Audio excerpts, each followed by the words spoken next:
Welcome to this episode of Mathlete Mondays. I'm Mike Metzger, president of Focal Revenue Solutions. And whether you're a data nerd like me, a fierce competitor, 1001, 1002, or a little bit of both, I'm here today to help you unlock the insights you need for the week ahead in order to outrun your competition and take your hotel's revenue optimization efforts to the next level without breaking a sweat.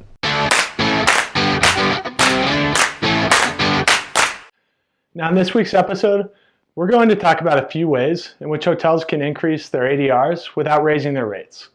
Number one, improve your direct marketing efforts. Now hotel outbound marketing programs often look a bit like this.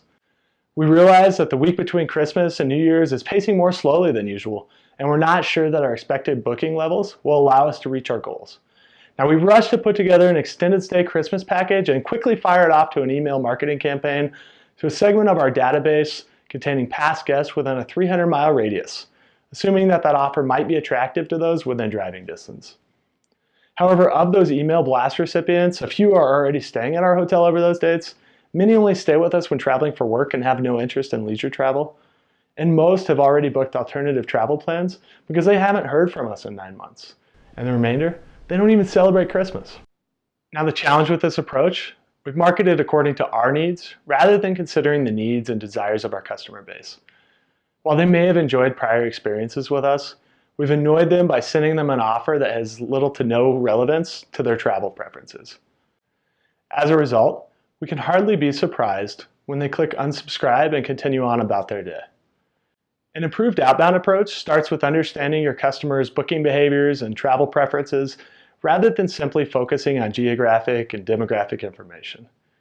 In order to do so, sorting and filtering your database for your marketing campaigns should become a process whereby you determine the smallest viable audience that will produce your intended result. Think scalpel, not shotgun. Now, for example, when running a summer sale, you should first look to those that have booked similar offer types in the past before continuing to filter by their typical booking lead time and channel. While this will result in a smaller list, you can expect to see your open, click-through, and conversion rates increase, helping you to shift to a more profitable mix. Additionally, it's been shown that customers are willing to pay a higher price to engage with companies that understand and adapt to their needs. Now let's move on to number two, improving your room type efficiency. As hoteliers, we love to find a way to generate new room categories. And nearly every transition I've been a part of, we spent an inordinate amount of time discussing the physical room product and the best way to segment it in order to capitalize on every view, every amenity, and even every extra square foot. Now you'd think that with all the effort that goes into determining, describing, and promoting our room types, we'd be able to command a serious premium for our upgraded room types. However, most of the hotels that I've worked with, the base room types are aggressively overbooked, resulting in guests receiving a complimentary upgrade to premium room types. In order to calculate your room type efficiency, compare the actual ADR differences between each room type to your pricing differentials. Better yet, if you have a business intelligence system that allows you to see the difference between room types sold and room types occupied, you can do a more in-depth analysis. If you see that guests are receiving complimentary upgrades more often than they're purchasing your premium room types, it may be time to take a look at your pricing tiers between room categories. Conduct some A/B tests to see if you can increase your sales rate for your high-end room categories by reducing the premium between them and your base level rooms. Additionally, you may be able to entice guests to upgrade their reservation through pre-arrival marketing campaigns, technology such as Nor1, or by leveraging your front desk agents to sell arriving guests on an upgraded experience at check-in. I've seen some really creative upsell programs that spur competition amongst the hotel's employees and reward them for each successful upsell. Now, a few other ways to increase your room type efficiency include having your reservations team quote multiple room types when selling, offering multiple rate tiers for corporate negotiated accounts, and more prominently featuring room type upgrade paths during the booking process. Now, strategy number three may be a bit controversial, but what if I told you that in some cases, you can actually raise your ADR by lowering your bar rate? Hello, are you still there? Now, for those of you still with me, the key to this strategy lies in measuring your rate efficiency, which can be calculated by dividing your ADR for all segments by your ADR for the retail segment. In the past, I've seen many properties that consistently position their public rates as the highest in their set, only to realize that they got their kicked when the next star report comes around. Now, if you consistently see a disparity between your public rates and actualized ADR, it may be that lowering your rates and closing out lower rated channels, opaque, will help you to raise your ADR floor. Now let's compare and contrast two theoretical 100-room hotels.